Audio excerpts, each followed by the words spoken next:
Welcome all. Coleman Report Live, September 19th, 19 edition. Lance Sexton, I understand you're a part-timer today. Well, Bob, I'm going to have to pop off early. I have a large SBA loan that we're closing at 12:30, so I'll be sneaking out at 12:15. All right, well, let's get right to it then. We're not going to waste your time, anybody else's time. Let's go to the poll questions. Do you fully understand the credit elsewhere rule and how to document in your SBA loan file? Lance, why do we keep asking this question?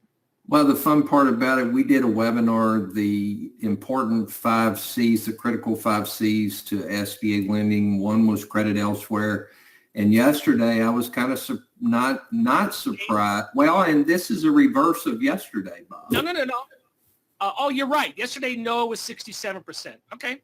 Yeah. So credit elsewhere is critical to understand. It's critical to make sure and document your file properly. It is mentioned over and over again in Inspector General reports on reasons SBA could deny a loan. If you don't meet the credit elsewhere rule, you don't have an eligible SBA loan. And maybe that's why the 65% were not on the webinar yesterday. This group knows it, but yesterday we had a group that did not, and we educated them on credit elsewhere. That was an excellent presentation. Hey, do you understand the collateral rules under SBA SOP 5010-5K? Ooh, that's a mouthful. And I think there's a little bit of confusion about what you have to do to meet the collateral rules. The only comment I want to make is if you have a undersecured loan, one of the best things you can do is add life insurance on the guarantors as part of your collateral package. That will help you meet the all available collateral requirement.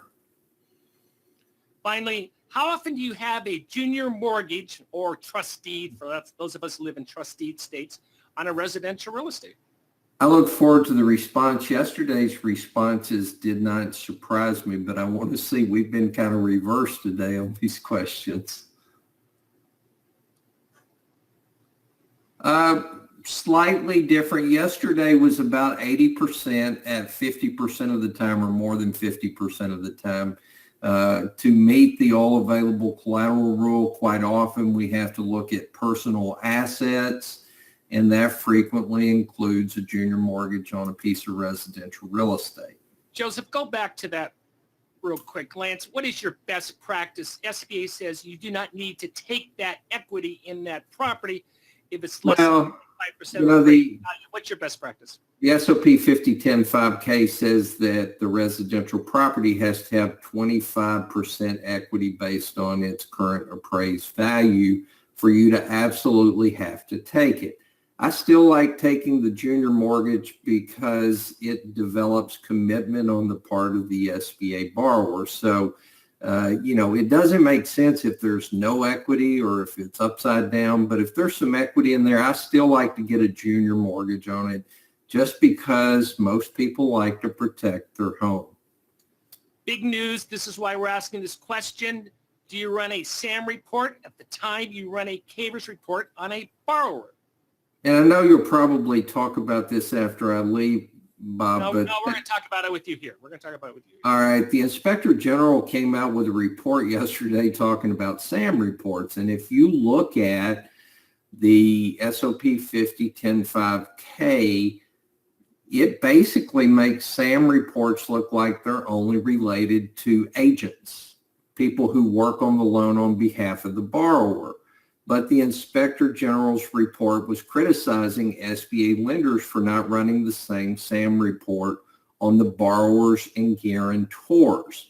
Now, it doesn't take a ton of time, so a best practice would be to go ahead and run a SAM report on every one you run a CAVERS report on.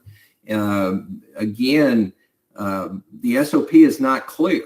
The SOP, if you read the language about SAM reports, it's just a little short snippet, and it looks like it's only related to agents or employees of agents, people assisting the small business borrower.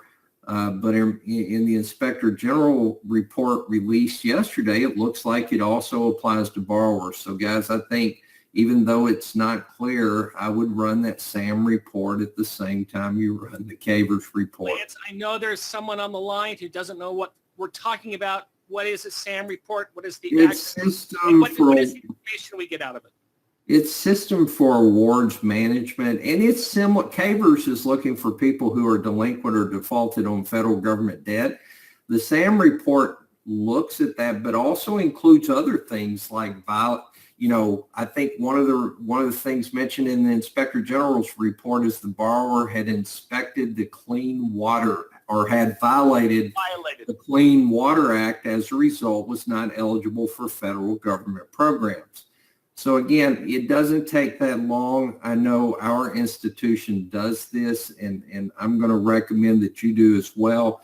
Not just run it on agents, but anybody that you run a CAVERS report on, go ahead and do it. And if you're curious, look in the SOP 5010-5K, type SAM in the search bar. There's a URL you can click on.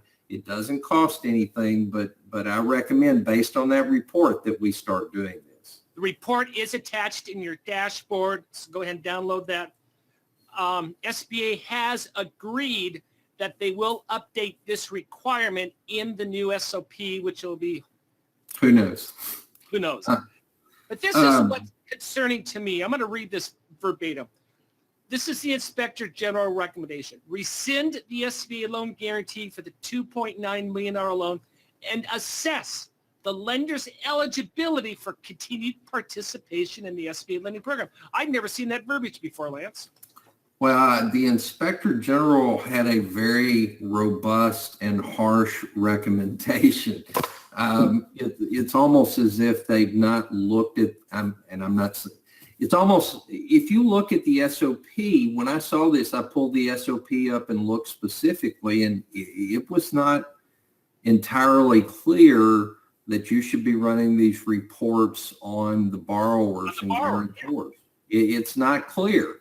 But this report makes it fairly clear to me that because it doesn't take a lot of time, because you're already running CAVERS, run the SAM reports as well.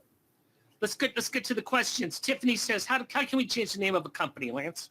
Well, after the loan is fully dispersed, most of this is unilateral if you're not releasing a guarantor. So, if you have a name change with the release of a guarantor, that requires SBA's approval. If you have the assumption of a loan by another entity with the release of a guarantor, that also requires SBA's approval. If you just have a change in the borrower's legal structure and a change in the name after final disbursement, that is in fact unilateral, but it does require notification to your appropriate servicing center, whether that be Little Rock or Fresno, so they can update SBA's system. If they're just changing their trade name, not their legal entity name, that is fully unilateral and only requires correction in E-Tran. So, one of the key things, if there's no release of guarantor, most of these changes are in fact unilateral. Now, you also may have to create some new documents, new guarantees, potentially a new note with the new name included. But again, if there's no release of guarantors, most of it's unilateral, and refer, and I know, Bob, you're going to talk about this. There's a brand new unilateral authority matrix that came out. Refer to your unilateral authority matrix if a servicing action like this comes up. But again, Tiffany, if there's no release of guarantor, it's unilateral. You either have to fix it in E-Tran or submit it to a servicing center. Refer to this new unilateral authority matrix, which I'm sure Bob has attached. Yeah, it's attached in the dashboard. Yes. Very good. Let's move on. This is more of a comment than a question, but Emily loves SBA Lender Match. At the SBA at the Coleman BDO Summit in Miami and South Beach last year, there was one of the participants who's making a living off of focusing entirely on SBA Lender Match. And basically, it needs to be taken care of. They have a little onboarding process. They send an email and use this in your marketing development. You can set up the filters. SBA is always tweaking it. In this particular case study, they were getting 5 to 20 a week, and then it went to 0, so they changed the way they do business. But you may want to look into that. We've talked about that from time to time. This is an interesting question from Bobby yesterday. And the question is, Lance, what is the standard? We have a borrower, but they have cash, stock market money, not in a 401k, but in their own personal account, and they want to get an SBA loan. What as a prudent lender do we do? In the good old days, we had the personal resource test, which kind of gave us some guidelines on how we calculate this. Now, the personal resource test has kind of been pushed into credit elsewhere. You have to evaluate their available liquid capital and make them inject an amount that doesn't create a personal hardship into that small business. Now, are there any hard and fast percentages? The answer to that is no. Many areas of SBA lending require you to be a prudent lender.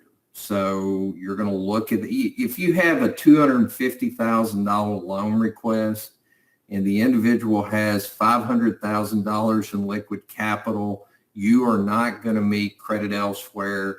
You're going to have an ineligible SBA loan. Now, let's say you have a $250,000 loan and they have $250,000 worth of liquid capital, and they need a certain amount to meet their personal obligations. Maybe they're like me, Bob, and they have 3 children in college, and every time I get a paycheck, it's like my money goes, but they may have substantial requirements. You don't want to create a personal hardship by making them inject everything, because that'll have an impact on the business performance. But it still comes down to using prudent lending standards. Bobby, I almost wish they'd bring the personal resource test back with the form. I want some sort of, and I'm like Bobby, I want some sort of guidance on what's prudent and what's not in this particular. And I promise you guys, I think from what I've heard, we're going to see some clarification in the new SOP 5010-6 that should be released in the near future. I have 2 comments. Comment number 1, address it. Don't ignore it. Yeah. 1 paragraph, say, hey, the money is set aside for tuition, or he's saving to buy a building. She wants to buy equipment. She wants to expand next, whatever the story is, but address it. Don't ignore it. The second part of this, go ahead. Bob makes a excellent point in that if they have liquidity equal to or more than the loan amount, or even close to the loan amount, make sure and address that in your credit memorandum and explain, how much is being put in and why they need to keep the rest of it to not create an undue burden on the individual. But the worst thing you could do is ignore it, not address it. And that's true with credit elsewhere in almost every area of SBA lending. If you address it in your credit memo and you give a prudent discussion, you're going to be fine. Bob? You got one more question? Okay. I just want to say yes. And if you're in doubt, submit a GP. They'll sign off on it. Finally, we had a situation where we have a Cavers report. One of the guarantors didn't show up on the report. Then we find out later that they've been flagged. Are we safe? Because when we made the loan, the report was clear. Well, the Cavers report is what we rely on as lenders. Now, my understanding is there may have been a period of time where SBA had not reported everything to Cavers, and that could be true with other federal agencies. I believe if you have a Cavers report that shows an approved borrower and are not notified by SBA of anything otherwise, you're going to be okay. But it does bring up, a prudent lender's going to ask questions. If you see a lot of student debt on their balance sheet or credit report, ask the question, is it all in good standing? Get some information to document that. If you see HUD loans, FHA loans, ask the questions. Don't, just rely. And I had a circumstance, Bob, where we had some applicants. We ran the Cavers report. They were clear, but as it turns out, making a couple of phone calls, we found out that was not exactly true. Now, again, I believe if you run the Cavers report, you ask the questions, you've got it in file, you've done what SBA asks you to do. Do we need to perform a SAMS check on closing attorneys, bank lending staff, such as BDOs or underwriters? People who are, I mean, now I'm saying borrowers and guarantors, but also agents, people who would be deemed an agent providing services to the small business borrower. Now, a bank attorney, I don't think so. People who work, but people who are providing services to the small business lender. Lance, thank you very much. Talk to you next week. Got to go close the loan. Thank you. Close the loan. Let's bring in Katie. Hey, got another email from Larry Frank. Larry, thank you. And I mentioned last week I have an BA in medieval history. And Larry says Penn State graduate with a BA in history also. And then he went into SBA as well. So Larry, thanks for the shout out. We appreciate that. Katie, welcome. How are you doing? I'm good. Thank you. Katie Watucky. Am I finally pronouncing your name right? You are. Okay. This is the new unilateral matrix. The good news is I'm not going to read it. It's attached. It's effective. I don't know when it's effective, but it's the new one. Go ahead and use that and operate on that. We talked about the OIG report. Katie, you did a fascinating story on Monday about stats. Tell us some of the more interesting stats for Main Street. Well, actually, this was Mary who wrote this. Mary said that 42% of entrepreneurs start with less than $5,000 in cash revenues. And I thought that was interesting because if you remember last week, we said only 48% of these small businesses are getting the financing that they need. So that means that there are a lot of people out there who need a lot of money and they're not getting it. So I thought that was very interesting, maybe a new niche for somebody to get into. I love the 66% find support from friends, family, and fools. I don't see the fools. But that was very good. I'm not going to get into this too much. We always talk about size standards. It was interesting. I think we need to be aware of that. But I do want to talk about your C-suite story yesterday at documenting equity injections. Katie, you listened to the webinar yesterday. What was the number one thing you got out of Lance's presentation? Well, he mentioned it, and I know I've mentioned it in a lot of articles. It's really important to document this equity injections, mostly because we're seeing this in the Inspector General reports. We're seeing this over and over again that people are not documenting the equity injections properly. And that's crucial for not only to make sure that your loans aren't going to default, but to make sure that you're going to have a good relationship with the SBA. Very good. You're doing great work for us. Hey, this just in, a new Inspector General report. I guess they're trying to blow them all out by the end of the fiscal year. I haven't had a chance to read it, but we did attach it. It's another high-risk 7A loan review program, and we'll talk about that next week. We're starting our fall training. Please take advantage of that. We're going to start first week in October. I want to talk about the budget very, very quickly. Last year, Senator James Risch was the head of the Small Business Committee. Joseph's actually on a plane to interview him in Atlanta on tomorrow, and he's going to be asking about recapping the summit where he gave the speech. We're going to ask him about the budget. I know Linda said any word on the fees yet? No, we don't even have authorization yet, so we don't know what the final fees will look like.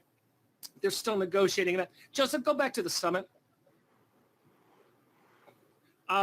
Please get this to your CFO. We're going to start promoting this. We'll be sending out postcards. We'll be sending out emails. This is the one event that focuses exclusively on the SBA secondary market. I think Joseph's also going to be interviewing Senators Perdue. Johnny Isaacson out of Atlanta is retiring due to health concerns. Johnny's been a friend of us. We've interviewed him quite a few times, so maybe we can get a sort of a farewell comment from him. So we'll see what happens on that. Upcoming webinars, we're doing our big USDA webinar next week, calculating cash flow the following week, and then Lance is going to roll out litigation plans, CPC expense requirements, wrap-up reports. He is seeing a little uptick in questions from people on what's happening with a little distress in their companies.